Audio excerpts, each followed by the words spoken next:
Shaukat Siddiqui बरतरफी case के खिलाफ appeal का फैसला महफूज। फरीकैन के वकीला से 3 हफ्ते में तहरीरी जवाब तलब। चीफ जस्टिस पाकिस्तान काजी फाइज ईसा ने रिमार्क में कहा, जरूरत समझी तो केस दोबारा समाअत के लिए भी मुकर्रर कर सकते हैं।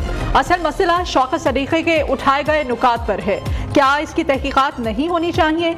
ये केस अदलिया की खुदमुख्तारी का है। जज पर तकरीर करने पर पाबंदी नहीं। ऐसा होता तो बार में तकारीर पर कई जजेस फारिग हो जाते। बरतानिया और अमेरिका में जजेस इंटरव्यू भी देते हैं। आफिया शहर मानो केस का फैसला बरकरार रहा तो शौकत सदीकी केस खत्म हो जाएगा। जनरल रिटायर्ड फैज हमीद के वकील ख्वाजा हारिस ने इल्जामात को मुस्तरद कर दिया। शौकत सदीकी के वकील हामिद खान का तकरीर की इंक्वायरी के लिए जुडिशल कमीशन बनाने का मुतालिबा।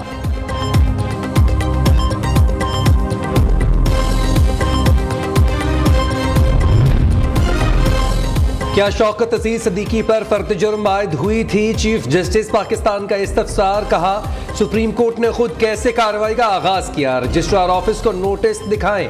काउंसिल में कितनी बार केस लगा? जिस पर हामिद खान ने बताया कि फर्द जुर्म आयद नहीं हुई, सिर्फ शोकाज नोटिस हुआ था। केस भी सिर्फ एक मरतबा लगा। साबिक chief justice Islamabad high court ने इल्जामात की तरदीद की तो उन्हें छोड़ दिया गया, जिस पर जस्टिस जमाल खान मंदोखेल ने कहा, बहुत संगीन इल्जाम लगा रहे हैं, ये आपका खदशा हो सकता है। आप तकरीर से इनकार नहीं कर रहे, अब सिर्फ ये देखना है कि ये मिसकंडक्ट था या नहीं। चीफ जस्टिस ने कहा, सिर्फ एक नुक्ते का जायजा ले रहे हैं कि इंक्वायरी क्यों नहीं हुई थी। अटॉर्नी जनरल ने इंक्वायरी के बगैर बरतरफी कानून के मुनाफी करार दे दी। दलाइल में कहा, काउंसिल की कार्रवाई कलअदम करार दी जाती है तो शौकत सिद्दीकी को बरतरफ की बजाय रिटायर करार दिया जा सकता है।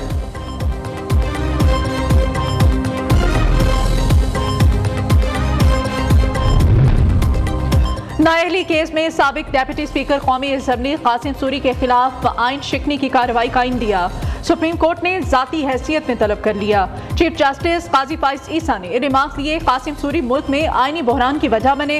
हुक्म इम्तना लेने के बाद मुकदमा समाअत के लिए मुकर्रर ही नहीं करने दिया गया। सुप्रीम कोर्ट में पहुंचने वाले लंबे हाथ खत्म कर रहे हैं। अदालत ने केस मुकर्रर न होने और स्टे बरकरार रहने पर रजिस्ट्रार को भी नोटिस जारी कर दिया। 3 हफ्ते में जवाब तलब, समाअत 1 माह तक के लिए मुलतवी कर दी गई।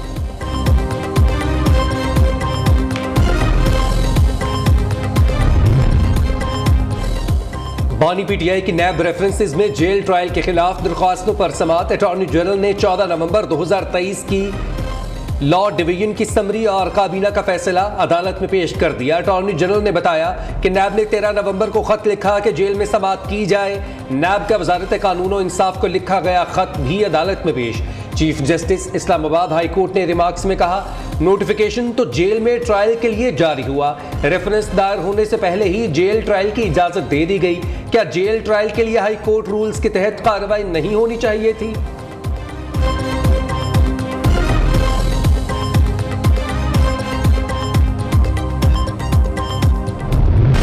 इलेक्शन कमीशन ने मुल्क भर के बल्दियाती और कैंटोनमेंट बोर्ड्स के तरक्याती फंड्स मुंजमद कर दिए। इलेक्शन कमीशन के मुताबिक चारों सूबों और कैंट बोर्ड के बल्दियाती इदारों के तरक्याती फंड्स इलेक्शन मुकम्मल होने तक मुंजमद रहेंगे। बल्दियाती इदारे सिर्फ रोजमर्रा के अमूर निपटाए। बल्दियाती इदारे नई स्कीम का इजरा या टेंडर जारी नहीं कर सकेंगे। नोटिफिकेशन जारी। अब तक 49 वीज़ा जो है वो इशू हो चुके हैं बाहर से, कि हमारा जो हाई कमीशन है दिल्ली में, वहाँ से भी कोई 24 के करीब जो दरखास्तें हैं वो प्रोसेस में है। टोटल जो है जो दरखास्तें मिली हैं उसकी तादाद 174 है। बरतानिया से 25 दरखास्तें ऑब्जर्वर्स की वो प्रोसेस में हैं। इंतखाबाती कवरेज के लिए मुबस्सरीन और गैर मुल्की सहाफ़ियों को 49 वीज़े जारी किए गए हैं। बरतानिया से 25 मुबस्सरीन की दरख्वास्तें प्रोसेस में हैं। भारत से 24 सहाफ़ियों की वीज़ा के लिए दरख्वास्तें मिली हैं। रूस से 8, कनाडा और जापान से भी मुबस्सरीन पाकिस्तान आना चाहते हैं। दर्जनों गैर मुल्की सहाफ़ी पहले ही पाकिस्तान में मौजूद हैं। आलमी इदारों के नुमाइंदे अपना काम कर रहे हैं। निगरान वफाकी वज़ीर इत्तलात मुर्तज़ा सोलंकी की न्यूज़ कॉन्फ्रेंस, कहा, शफाफ और मुनसिफाना इलेक्शन के बाद इक़्तिदार अगली हुकूमत के हवाले कर देंगे।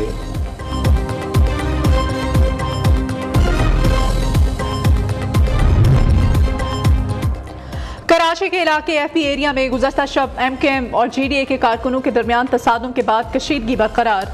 मुश्तिल अफराद ने जीडीए के इलेक्शन दफ्तर के बाहर से झंडे उतार दिए। वाक़े की सीसीटीवी फुटेज सामने आ गई।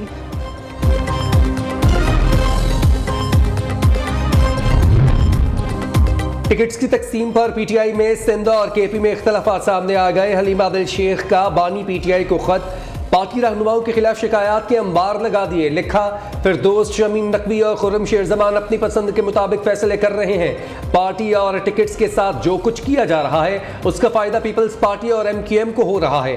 केपी में भी तहरीक इंसाफ के रहनुमा इख्तलाफात के शिकार। सीनियर रहनुमा आतिफ खान को भी अपनों से गिले शिकवे। ट्वीट में कहा, बानी पार्टी की हिदायत के बावजूद उम्मीदवारों की हतमी फहरिस्त नहीं दिखाई गई। कहा गया, लिस्ट राज है, शेयर नहीं हो सकती। जबकि पार्टी रहनुमाओं का कहना है कि बानी पीटीआई ने खुद लिस्ट आतिफ खान से दूर रखने की हिदायत की थी।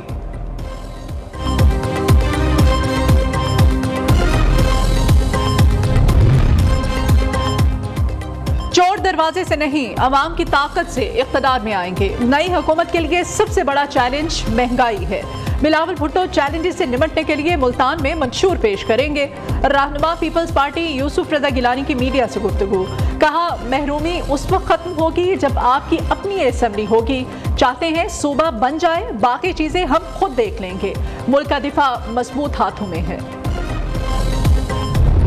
कि आने वाले इंतखाब में अपनी राय को बिल्कुल वाज़े तौर पर इन सारे चोरों, डाकुओं, लुटेरों के खिलाफ इस्तेमाल करें और अपने आप को मारने के बजाय वोट डालें और वोट पे डट जाएं और इन सारी माफियाज को शिकस्त दे दें। ये लूली लगड़ी जमहूरियत, ये अंधी बेरी जमहूरियत, ये जैसी भी है, यही रास्ता है। इसके नतीजे में हम इन सब लोगों को कॉर्नर कर सकते हैं, क्योंकि कोई दूसरा रास्ता कामयाबी का रास्ता नहीं है। सर्वे बता रहे हैं कि कराची से जमात इस्लामी जीत रही है। जमात इस्लामी की जीत में रुकावटें ना डाली जाएं। कराची के अवाम के वोटों का सौदा करने वाले जबरदस्ती मैंडेट छीनेंगे, लेकिन हम वोट की ताकत से सियासी मुखालिफिन को शिकस्त देंगे। अमीर जमात इस्लामी कराची हाफिज नईमुर रहमान की न्यूज़ कॉन्फ्रेंस। साबिक हुक्मरानों ने मुल्क को लूटा, अब किस मुंह से वोट मांगते हैं।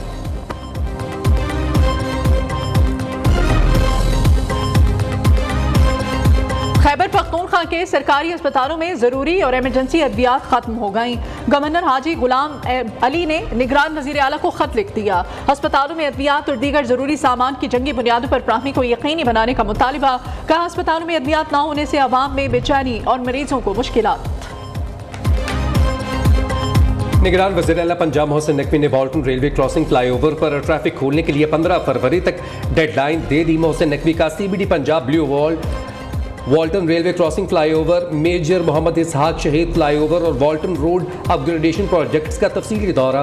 तामीराती सरगर्मियों का मुआयना किया। मंसूबे की जल्द तकमील के लिए तमाम ज़रूरी वसाइल बरोएकार लाने की हिदायत। कहते हैं, वॉल्टन रोड अपग्रेडेशन अहमियत का हामिल मंसूबा है। ट्रैफिक और सीवरेज के मसाइल हल होंगे।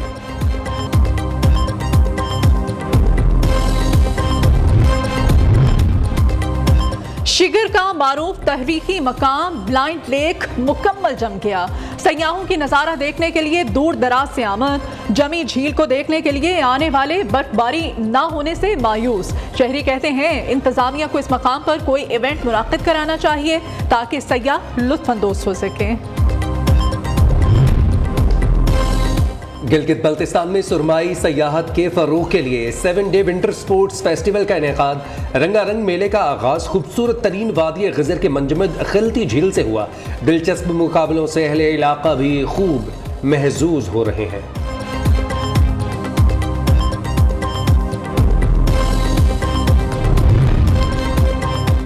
और किर्गिज़स्तान में ज़ल्ज़ले के शदीद झटके, शिद्दत 7 रिकॉर्ड, गहराई 27 किलोमीटर थी। ज़ल्ज़ले के झटके भारतीय शहर दिल्ली, कज़ाकिस्तान और ताजिकिस्तान में भी महसूस किए गए। अभी तक किसी किस्म की जानी या माली नुकसान की इत्तला नहीं मिली।